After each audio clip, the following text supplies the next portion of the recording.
আজি ইমান দিনে একো খবৰেই পোৱা নাইনে? নাই, বহুত বিচাৰ খোচাৰ কৰিলো, তথাপিও একো খবৰ উলিয়াব নোৱাৰিলো।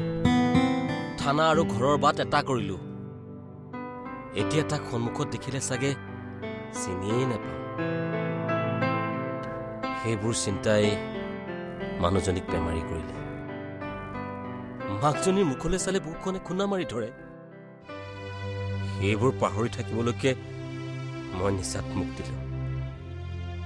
ঘৰখনৰ ভৱিষ্যত, সিহঁতৰ সন্মানৰ কথা ভাবিয়েই এতিয়া সেইবোৰ বাদ দিছো। এতিয়া এটাই আশা, ঘৰখনলৈ আনন্দবোৰ ঘূৰি আহক। মৰাৰ আগে আগে মানুহজনীয়ে যাতে বোৱাৰীৰ হাতৰ এসাঁজ ভাত খাব পাৰে। মল্লিকাৰ ওপৰতে এতিয়া সকলোবোৰ আশা ভৰসা। তেওঁৰ মুখখন চাই বাকী দিনকেইটা পাৰ কৰিম বুলি ভাবিছো। চাহ খাওক দেউতা। বহাচোন।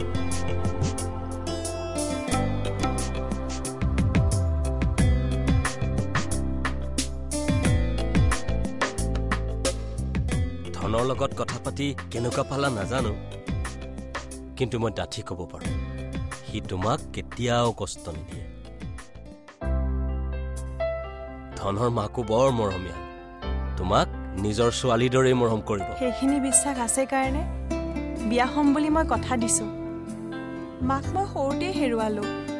মাৰ মৰম কি মই বুজি নাপাওঁ। মোৰ কাৰণে দেউতাই সকলো। মই তোক কথা দিছো নগেন, মাজনীয়ে তহঁতৰ ঘৰখনক মৰমৰ বান্ধোনেৰে বান্ধি ৰাখিব।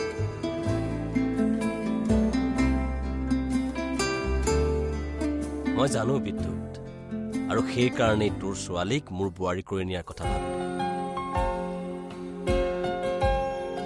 মাজনী, ধন বৰ কষ্টত ডাঙৰ হোৱা নাই। জীৱনত সি বহুত দুখ পালে। সকলো কথা তোমাক কোৱা সম্ভৱ নহয়, কিন্তু এতিয়া তাৰ ভৱিষ্যত তোমাৰ ওপৰত। মই চেষ্টা কৰিম দেউতা। তপনে জীৱনত যিখিনি হেৰুৱাইছে মই তেওঁক ঘূৰাই দিবলৈ চেষ্টা কৰিম।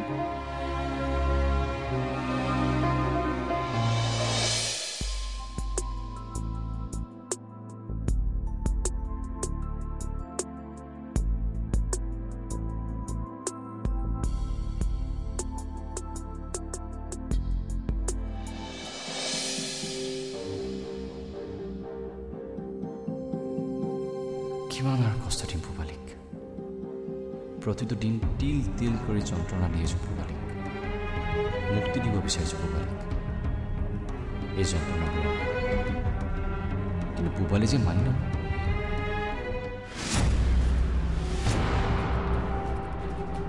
একোৱেই দিব নোৱাৰিলে পূবালীক। তপনৰ ওচৰলৈ যাবলৈ যদি বাধ্য কৰিব পাৰিলেহেঁতেন, কিন্তু পূবালী কেতিয়াও নাযায়। তপনেও পূবালীক বেয়া নকৰে। তেনেহ'লে সন্ধ্যাই পূবালীয়ে মোৰ লগত এনেকৈ থাকিব।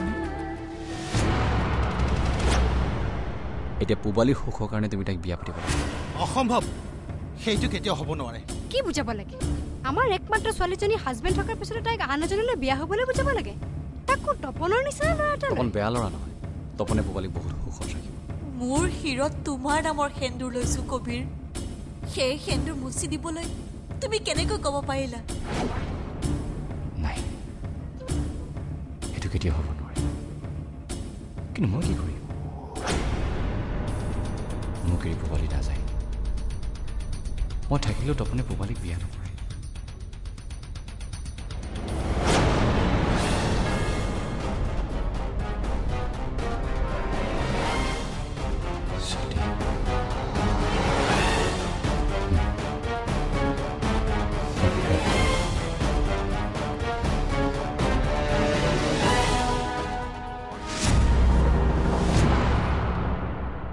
মই নাথাকিলেতো সকলো প্ৰব্লেম চব।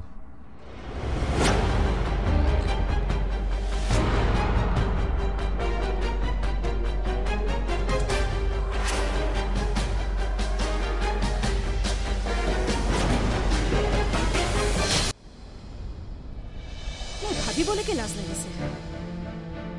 আমাৰ ফেমিলিত কেতিয়াও এনেকুৱা এটা ঘটনা ঘটা নাই। জীৱে যদি সময়মতে আহি নাপালেহেঁতেন, তেতিয়াহ'লে হয়তো সি যদি সঁচাকৈ ছুইচাইড কৰিলেহেঁতেন তেতিয়াহ'লে আমি ছ'চাইটিত মুখ দেখালোহেঁতেন। Stop Malini, stop. Society status, bank balance, এইবোৰ সকল মেটেৰিয়েলিষ্টিক কথাৰ কাৰণে আজি এইবোৰ চিটুৱেশ্যন হ'বলৈ পাইছে। টকা পইচা, ষ্টেটাছ আৰু অহংকাৰে এই ঘৰখনত চাৰিওফালৰ পৰা অশান্তি নমাই আনিছে। নহয়, এয়া সকলো ভাগ্যৰ লিখন।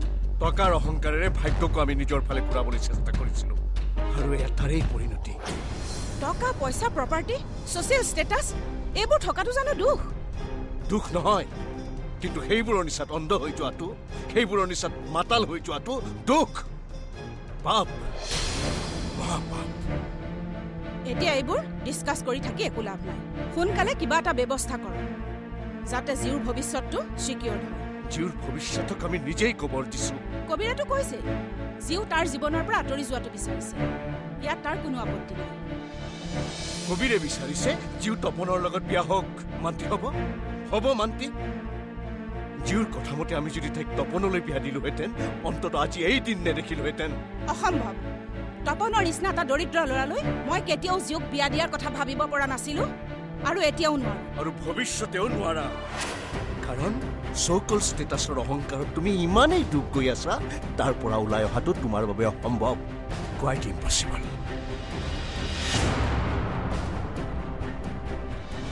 তুমি কিয় এনেকুৱা এটা সিদ্ধান্ত ল'লা কবিৰ? কিয়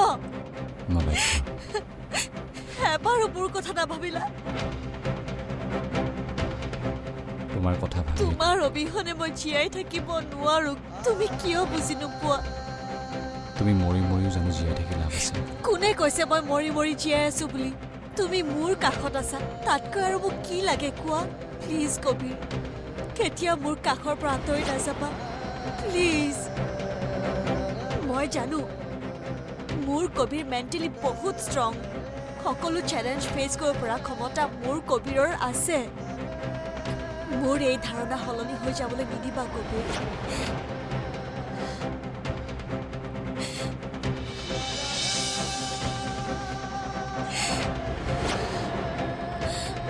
আকৌ তেনেকুৱা কাম নকৰিবা কবিৰ। মোৰ পৰা আঁতৰি যোৱাৰ কথা মনলৈ নানিবা।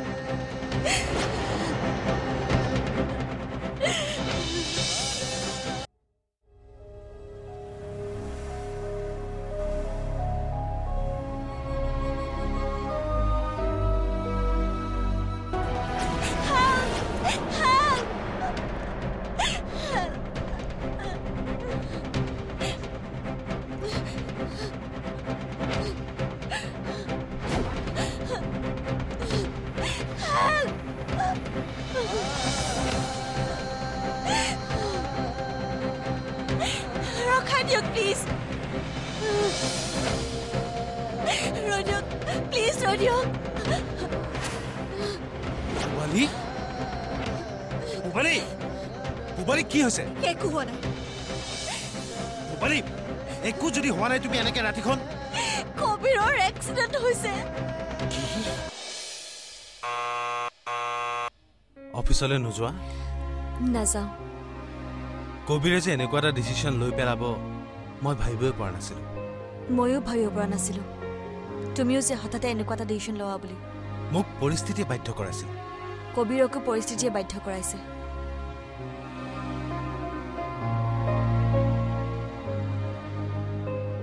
কবিৰে মোক এটা প্ৰপ'জেল দিছিল। মই জানো। তুমি কি ভাবা? তুমি কি ভাবিছা?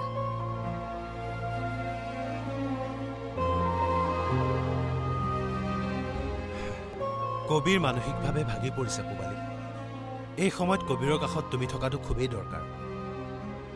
মইতো সকলোকে কাষত ৰাখিব বিচাৰো, কিন্তু মোক কাষত নিবিচাৰে।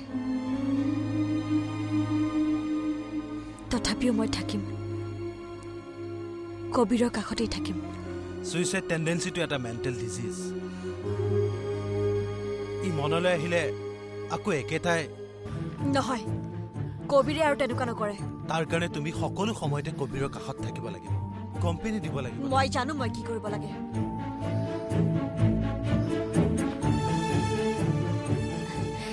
তোমাৰতো চাগে খুব ভাল লাগিছে নহয় মোক এই অৱস্থাত দেখা পাই? পূবালী তুমি এইবোৰ কৈছা কি সেয়াতো তোমাৰে দিয়া উপহাৰ আমাৰ প্ৰেমৰ উপহাৰ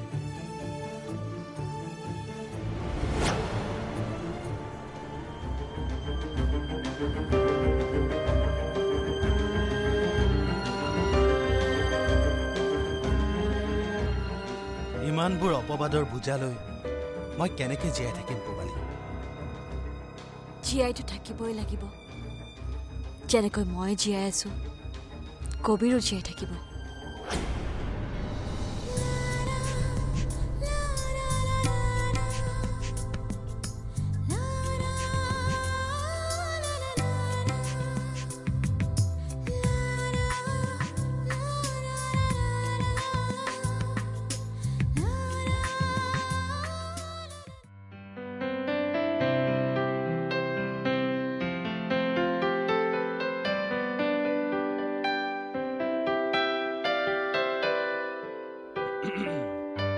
আহিলি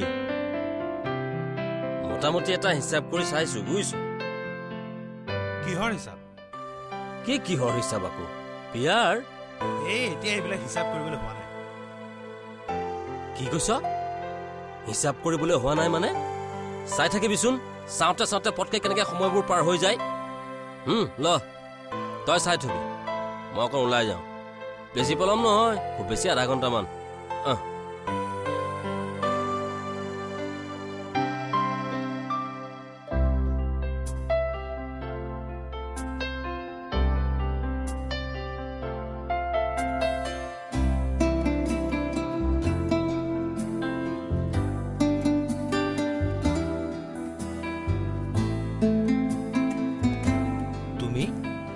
আপোনাৰ ওচৰলৈ আহিলো খবৰ এটা দি পঠিয়াব পাৰিলাহেঁতেন নিজৰ ঘৰখনলৈ আহিবলগীয়া হলে খবৰ দি আহিব লাগে নেকি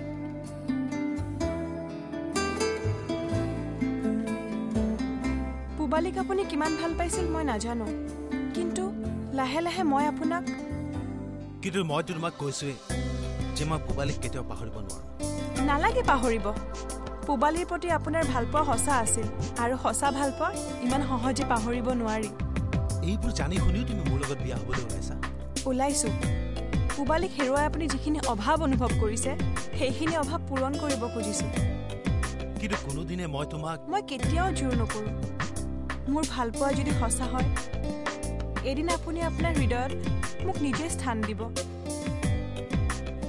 আৰু সেই দিনটোলৈকে মই বাট চাই ৰম মোৰ সিদ্ধান্ত আপোনাক জনালো বিয়াৰ দিনবাৰ কেতিয়া ঠিক কৰে দেউতাৰ আগত জনাব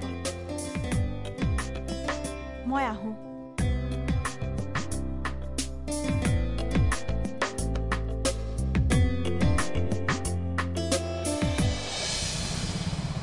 এইটোতো হৈ গ'ল মই পূজা পেণ্ডেলটো পালোৱে বুজিছ নাই আচ্ছা আচ্ছা আচ্ছা